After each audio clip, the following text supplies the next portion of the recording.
Ladies and gentlemen, welcome to the World of Wrestling Podcast. Here today to discuss about WWE Smackdown October 24th, 2025. Yes, it has been a long while since I've done a Smackdown review. Fridays are one of my worst days, but I'm making it my dedication to at least provide you guys these reviews on a week-to-week basis from here on out. I hope I can be able to stick to that for you guys, because I know I am not very consistent with the Friday Night SmackDown reviews. So let's get into it. We have the undisputed champion, Cody Rhodes. Wait a second.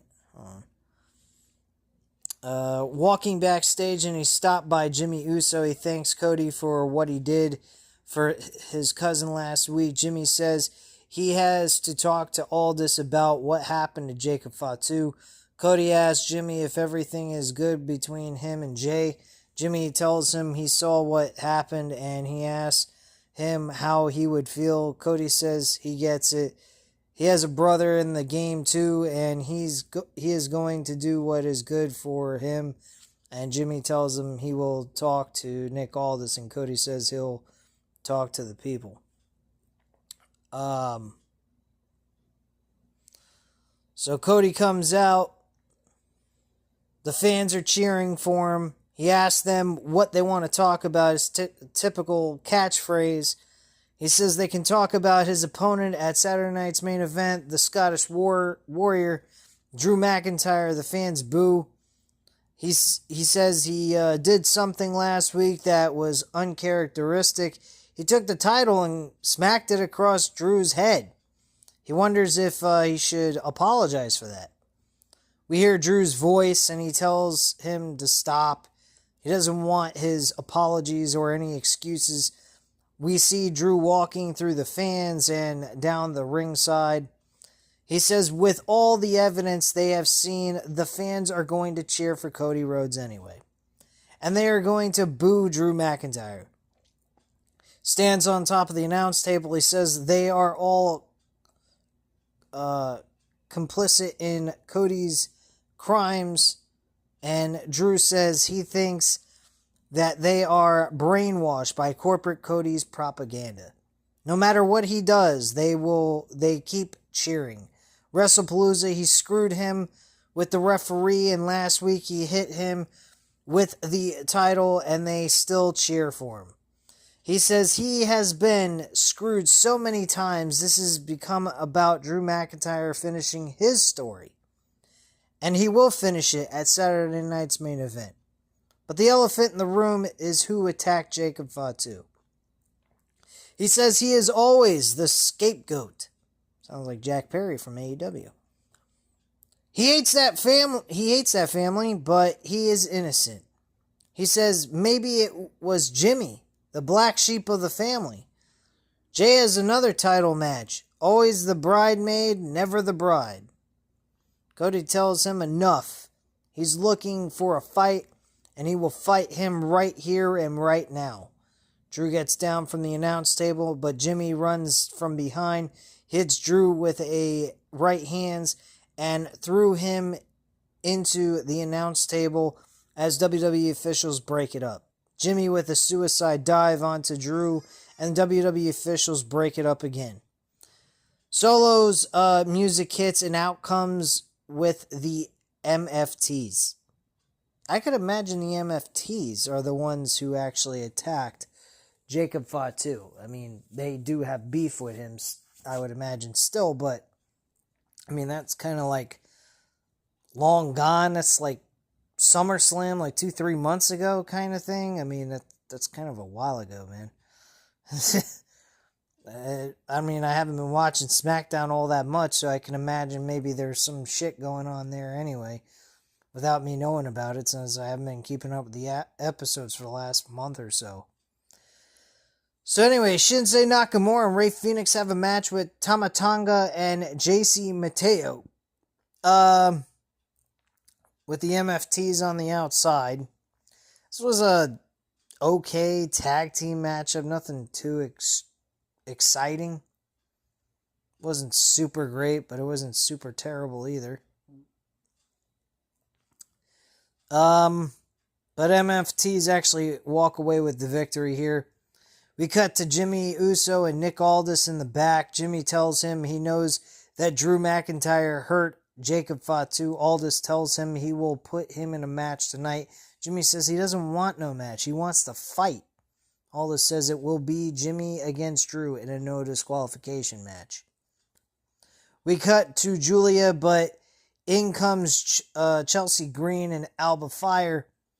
And Chelsea tells her she knows a thing or two about being the women's Intercontinental Champion. In comes Kiana James, who says she does not see... Wait, what? Chelsea tells her she knows a thing or two about being the women's IC champion. No, she was not an IC champion. She was a US champion. And in comes Kiana James, who says she does not see Discount Divas on Julia's schedule. Kiana James tells them, and she actually has a match against the WWE Women's Champion coming up next. Tiffany Stratton's music hits, and out comes for her match. It's Tiffany Stratton versus Kiana James. Tiffany Stratton walked away with the W here. Fairly decent match, nothing too exciting. I mean, Smackdown wrestling-wise was not that super dope. I mean, it was pretty much self-explanatory, straightforward. Nothing too great. Not too terrible either. I mean, the action wasn't terrible, but just bland. Nothing exciting is the issue.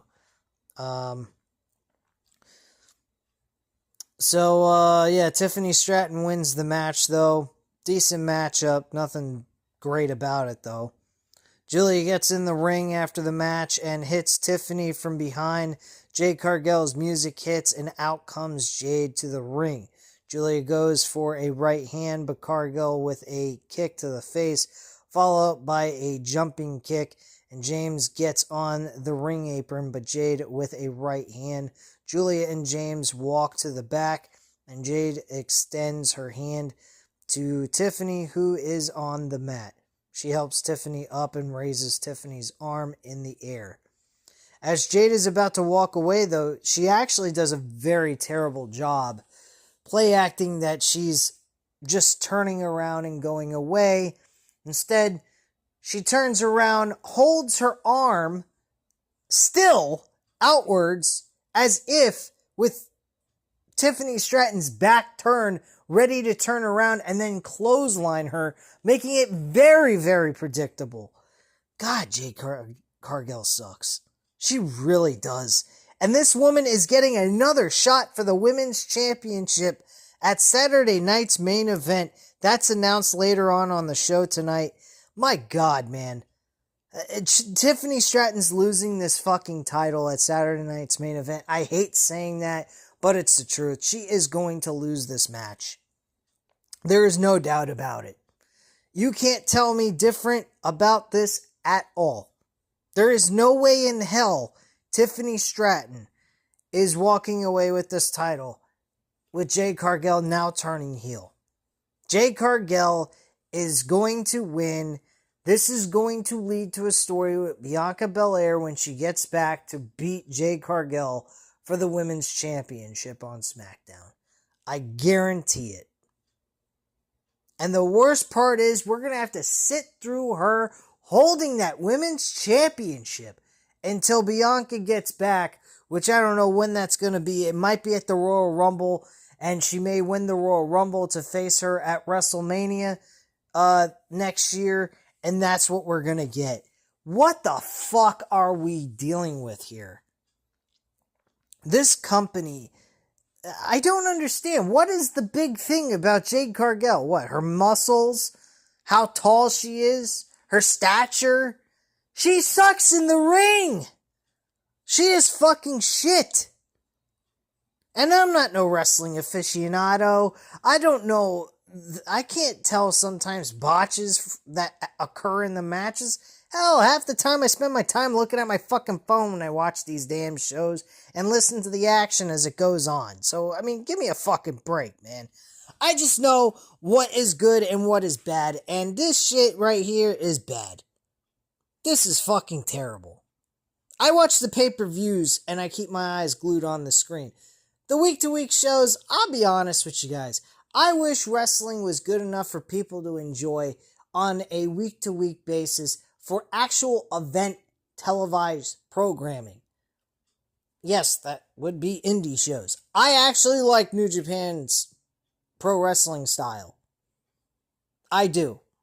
They don't have week-to-week televised shows. They book the shows based on the way the matches are booked. If they're booking them hot, they book them to challenge for championships. They build a little bit of story between the two characters that are competing over the title, and they make the matches clean, whether you're a good guy or a bad guy. They win straight up. That is something I wish pro wrestling had. But unfortunately, it doesn't, and it's true though.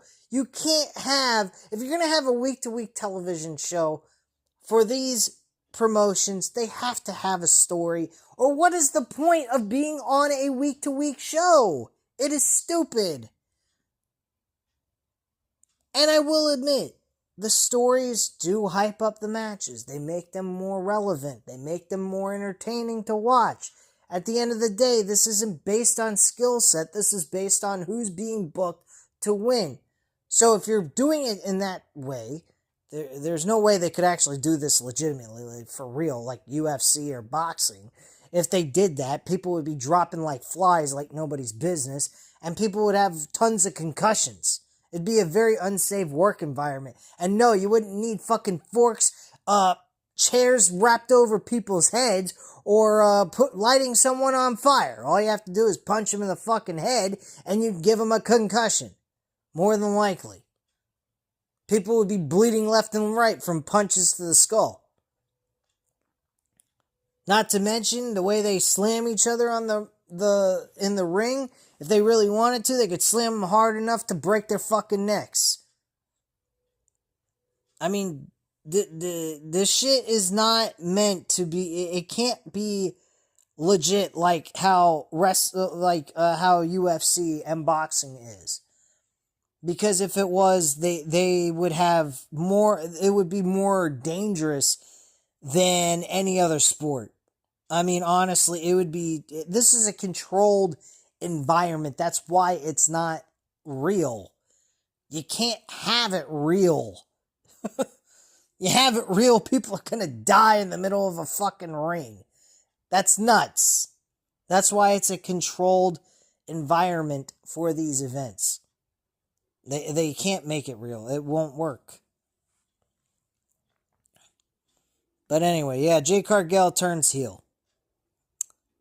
And Tiffany Stratton gets a royal beatdown. She's thrown outside the ring. Her legs propped up on top of the steel steps. And then all of a sudden, Jade Cargill smashes her fucking foot, giving like a curb stomp to someone's skull to the mat. Doing this to her knee. And it looked pretty painful. I give Tiffany Stratton some credit to be sitting there waiting for her knee to be stomped on by a woman like Jade Cargill, who's built like a fucking, truck. I mean, that broad's fucking dangerous as shit. Me personally, I wouldn't want to get in no fight with that broad. But hey. She's a terrible wrestler, that I can't admit, and it's true. If you don't see that and you think she's good, God bless you. You're fucking nuts, though. I don't know how the hell you see anything good in Jade Cargill. She has been shit from AEW to WWE. There is nothing different about this woman at all. She's the same gimmick, same character, same everything. They have not changed a damn thing about this woman. Oh, she's now this villainous heel. I don't know. I remember her playing a heel in AEW at one point, I believe. She is not that good at what she does. She sucks. She is terrible at her job. I mean, Maxine Dupree has done better work in the last 2 weeks with Becky Lynch than Jade Cargill has done with multiple good women wrestlers on SmackDown. I am sorry, but she sucks. Enough said. Anyway, moving on here to Evian Dragunov, if that's how you pronounce his first name. I have a hard time pronouncing his first name, so we'll just call him Ilja Dragunov. They showed a video package of him having his match with Sami Zayn last week. Damn, I missed that fucking match. I really need to go back and watch that match. I've heard some good things about it from other people that have reviewed the SmackDown episodes, and it looked like a brutal match. Sami Zayn bumps into Dragunov backstage. He congratulates him on the good match that they had and getting the W against him. They shake hands. He asks for permission from Sami Zayn if he could go ahead and start doing the open challenge. Sami Zayn approved. He said, hey, you know, John Cena started this with the U.S. title back in 2015. He gave me the okay to start doing it. I did it for a while. You happen to beat me. If this is something you want to do, you are the guy that has the skill set to be able to overcome those obstacles each and every week, doing open challenges with people and managing to walk away being a fighting champion. So he says, yes, absolutely. You are a guy I feel that could definitely do this with this title for open challenges. And, yeah, I think that Dragunov, excellent fucking wrestler. He needs a gimmick. I mean, his character is kind of, yeah, it's not that great. But his in-ring work is fucking fantastic. Give him a good storyline to work with. He's fine. Does he need a good gimmick? Yes. I think his gimmick is a little, whatever. It's not that great in my opinion. It's just your normal everyday wrestler type of gimmick. But his in-ring work is fucking fantastic. Superb. Like I just said, you give him a good storyline to build with someone, you will get a fucking amazing ending to that whole build with a fantastic work rate.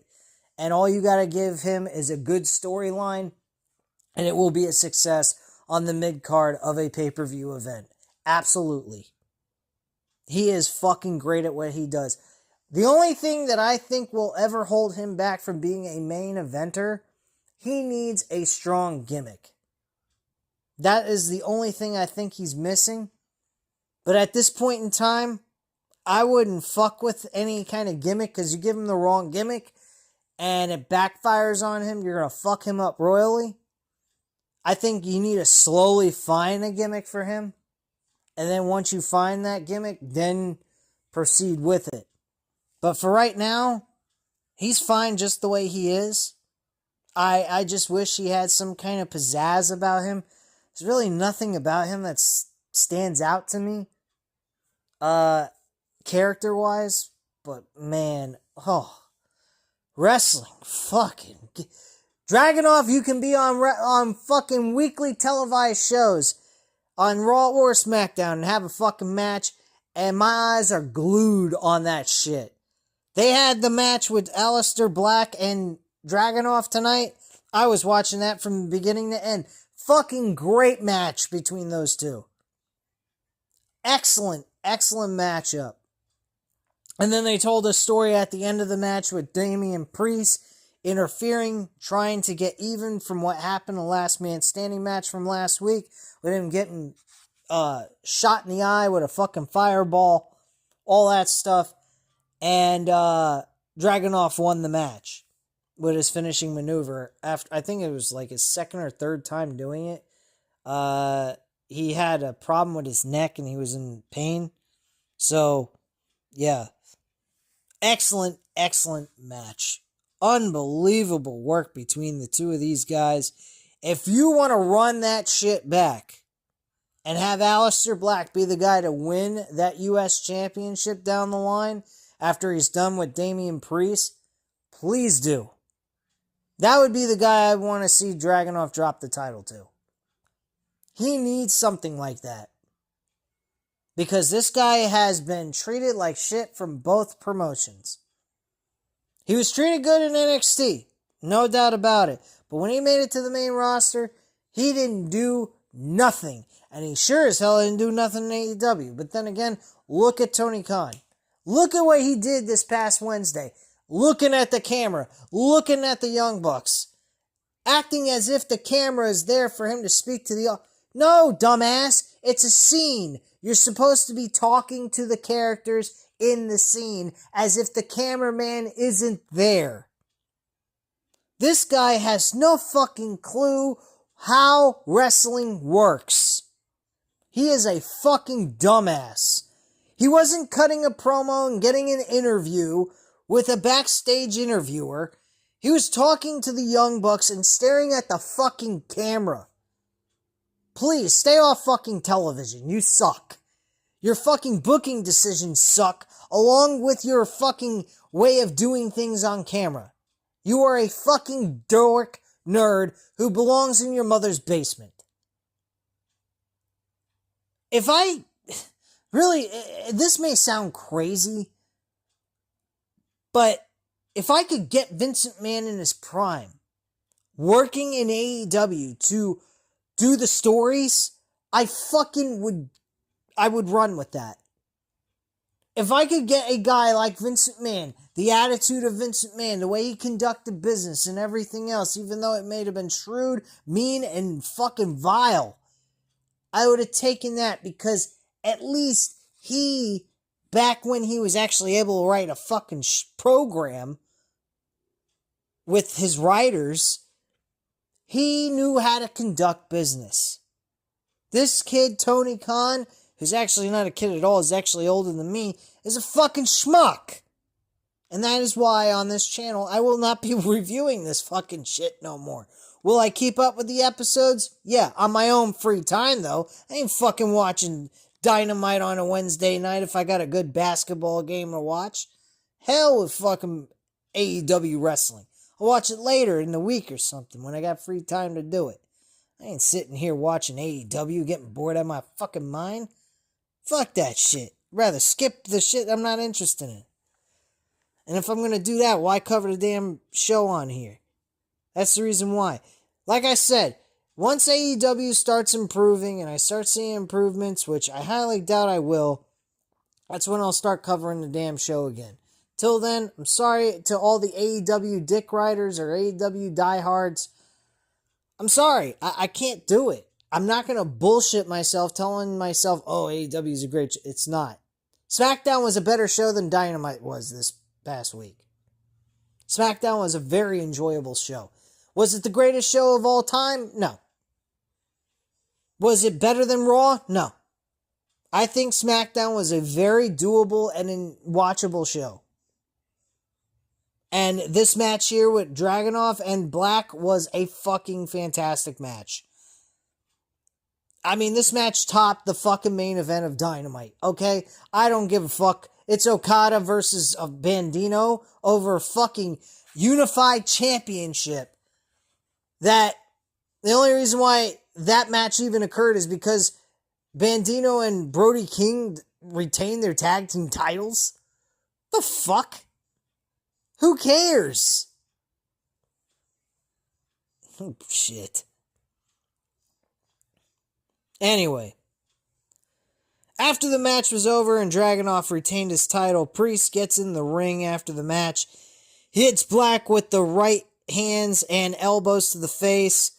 Priest throws Black to the outside, places him onto the announce table, and grabs the steel chair. Vega jumps onto Damian's back, and rakes him in the eyes. She grabs Black, and they jump the barricade to escape, which probably would have been the smartest move on their part. We then see clips of last week where Carmelo Hayes hits the Miz from behind, and back in the arena, Kathy Kelly's actually interviewing Carmelo Hayes. He tells her that it goes without saying that The Miz is a future Hall of Famer. No, the fuck he isn't. He taught him a lot inside and outside the ring, and he is forever grateful. But Miz crossed the line when he put his hands on him. And last week, he had to do what he had to do. He says revenge is a double-edged sword, and so far as he is concerned, they are even. Highly doubt this is over. And now he can get back on track to fulfilling his destiny.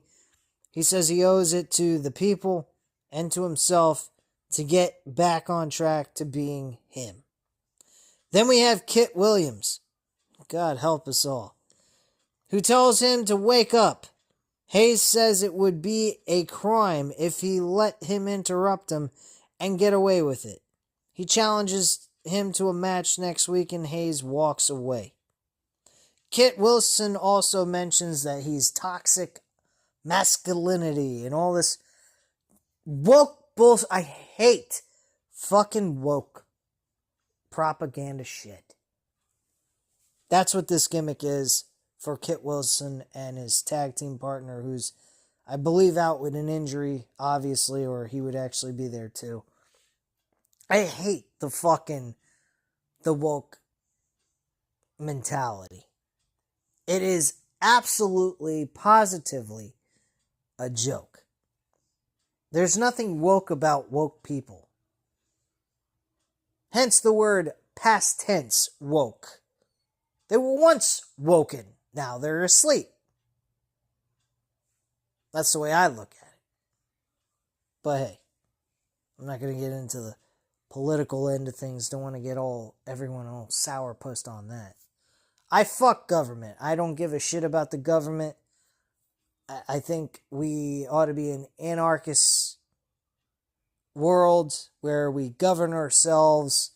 We know how to act. And if somebody fucks with you where they try to violently harm you, you just fucking kill them. That's all. Plain and simple. Maybe I shouldn't have said that, but oh well. It's not like I'm getting paid on this damn channel. I do this as a hobby. And if you guys want to ride with me and subscribe to the channel, I would greatly appreciate it. If you don't, that's fine too. Everybody has their own options, and I totally get that. So if I'm not your cup of tea, that's fine. It's going to happen. What am I going to do? Appease everybody? I can't. It's not possible. Everybody's always bitching about something. I'm definitely one of those people too. I bitch about a lot of stuff my own self. So I'm not going to bullshit you and tell you a bunch of BS about myself. I do bitch about a lot of things. Because I think the world could be a better place, but shit, it ain't. Unfortunately. But anyway, back from commercial break, Dragunov is walking backstage and he's stopped by Fraxium. They tell him that they would both like to challenge him to a match. Dragunov says the open challenge is for anyone, including tag teams. Walks away and in comes DIY with Candice LeRae. DIY tell them to make their dreams much smaller. Candice tells Axiom he can begin by taking off his mask. They tell DIY that they are scared. Oh, that DIY is scared. Candice says they are a waste of their time and they walk away. Okay. So anyway, in comes Tamatonga, who shushes them. He does the cutthroat sign and walks away going, yeah, yeah, yeah, yeah, yeah. What the fuck is that shit anyway? I don't understand why he does that. When he first did that, I'm like, what? Why? What is he, acting like he's lost his fucking mind or something? Has he lost his mind? Like, well, what the fuck is that? Is he a rabid dog ready to bite somebody? Like, what the fuck? So we cut to Kathy Kelly, who's with Charlotte Flair and Alexa Bliss. She tells them that Bayley made a challenge saying if they are the champions they think they are, they will be on Raw. They tell Kathy that they saw Bayley. In comes Nia Jax. She says she is waiting for one of them to stab the other in the back. Flair says that is called projection. Naomi was hurt so many times she thinks that this is what will happen. She also says that Flair has said that she's had a change of heart. She used to be that way and she no longer wants to be like that. She's learned to have a stable friendship with people through Alexa Bliss, and Nia Jax points out the past relationship she had with Alexa Bliss, and Alexa Bliss did that to her, and Alexa points out, well, I mean, that person is still in there if I want to tap into that, but I choose not to because I've learned that that's not the way to go. I've learned to be a better person is basically where she was getting at. But she said, I can always tap into that person if you really want me to. And I could do that next week, which was already stated. The match is going to happen next week. So those two will go at it next week, one-on-one in the ring. Nia walks away, and then Flair tells Bliss that Nia is going through something. Yeah, it's called menopause. Just a joke, guys. Just a joke. Maybe. I don't know. Maybe she is. Maybe she isn't. Depends on the age. Anyway, main event time. No disqualification. We get the match with Drew McIntyre versus Jimmy Uso. This match, guys, actually was not a bad match. It was a very fun, no disqualification. Just your normal, typical, hardcore WWE match. No, it's not like the AEW sickos who get to watch people getting stabbed with forks and stapled to the face and all these other crazy things they fucking do in that company. I swear to God, AEW is like fucking GCW on steroids with a ton of cash to be on a bigger platform, I guess you could say. But, I mean, shit. Hardcore matches in WWE are more controlled. They're not out of hand. They don't go to the depths of insanity to be hardcore.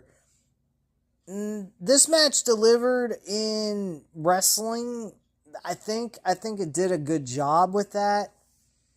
Cody Rhodes didn't come out until after the match was over. Drew McIntyre ends up winning the match by a Claymore kick. Gets the W on Jimmy. Jimmy once again suffers another... This guy, Jimmy, is constantly... Are we going to do something for Jimmy? We did something for Roman Reigns with a chock full of fucking Samoans and Paul Heyman being his backup. You got Jey Uso, who got a fucking 2-year run leading to the promised land of becoming the World Heavyweight Champion, giving him a Royal Rumble win and a fucking World Heavyweight Championship run for about 4 months. But we can't give Jimmy a decent run with an IC or US Championship belt? Like, come on, man. Let's give this poor fucking guy a chance. Giving Jay a fucking run for the World Heavyweight title again against CM Punk. Are you fucking kidding me? We need to get something with this story that's going on right now where Jimmy gets some light shined on him. We've gotten plenty of light shine on Roman. Jay has gotten his moment in the Bloodline group. Now it's time for Jimmy to get some limelight and get some success under his belt. Because this motherfucker can't even buy a W, let alone a title. This is getting disgusting. If you're going to have the poor guy lose all the time, what is the fucking point of him being on the show? Get the man some W's. Then get him a story and get him a fucking run with something. A mid-card championship, a world title, anything. If you're going to use him on television, make him useful. Make him mean something. Give the guy a fucking gimmick. Give him something that works. This storyline reeks of Jimmy needing a story coming out of this whole build that's going on with Jimmy, Jay, and Roman. Jimmy needs this. He needs it more than Jay or Roman could ever need it. He is drowning in this fucking company. The only reason why he's got anything going on is because of Jay and Roman and a little bit of Jacob Fatu involved. That's the reason why he was on Smackdown here tonight. And other than that, if it wasn't for his family, he'd be in fucking Nowheresville. No one would even know he was on the roster. This man needs some story that shines the light on him and gives him a run. We got nothing going on here. Maybe he needs to turn heel. I mean, he's already been heel. He's just turned babyface. So I don't even know. I have no fucking clue what they should do with him. But he needs something. And this storyline they got going on here needs to be the thing that projects him into the limelight and gives him a run for a championship opportunity and give him a chance to run with a title. I'm not talking about world championship right now. There's no fucking way in hell you can even put him near a fucking world title. Besides, at this point, you shouldn't even be putting him near an IC or US championship the way he's going. This guy needs W's and lots of them. If there's any time in a wrestler's career right now that needs W's that mean the most between wins and losses, is Jimmy Uso. This motherfucker can't even buy a win. I mean, this guy is just fucking losing left and right. It's outrageous. They ought to call him Jimmy L. Like, what the fuck, bro? But yeah, this match was decent for what it was. It was a decent main event. I had no issues with it. I thought it was fine. Drew McIntyre, my thoughts on him. I think they need to pull the trigger and give the damn world title to Drew McIntyre. It is true, man. I've never seen a heel get fucked over more times than he has. I'm not joking. This guy has gotten fucked over more than any heel in history of pro wrestling. I don't think I've ever seen a heel character get fucked over like he does. Every fucking chance this guy has to win the title, he gets screwed. Now, granted, the world title match last year at WrestleMania 40, he kind of fucked himself. He should have just been happy, stayed humble, just went to his wife, celebrated, had a good time, and walked back to the backstage. But, of course, that wasn't part of the story. Any normal person with a brain in their head, knowing full well that there's a guy on the outskirts that could cash in on him at a moment's hesitation, knowing full well he's at his weakest, wouldn't take a chance of fucking around with someone and rubbing it in their face by causing them to go ahead and get pissed off at him and attack them, and then cost them the opportunity for the world title, knowing full well someone else could just cash in on him right then and there. I mean, that's just being an idiot and having a very low IQ. But Drew McIntyre stood tall at the end of this show. Claymore kicked Cody Rhodes, and that's how the show went off the air. And that was pretty much it. But overall, this was a very watchable, doable show. I had no issues with it whatsoever, and I actually enjoyed myself. Dragunov, Aleister Black, fucking great match. Great match. Best match on the whole entire card without question. Second best match was the main event. I thought that was fairly decent. And there was some storyline progressions that took place here. And that was it. That was your show. Decent show, not bad. I thought it worked for me. I don't know how it worked for you. If you guys want to go ahead, if you enjoyed the video, hit the like button, hit the subscribe button, of course, if you're not subscribed to the channel already, and leave a comment down below. Let me know what you guys thought of the Smackdown episode. Again, I thought it was fairly decent, very watchable, passable show. So leave your comments down below about it. I'll definitely get back to you on that. Thank you guys very much for watching, and have a great night, guys. Bye.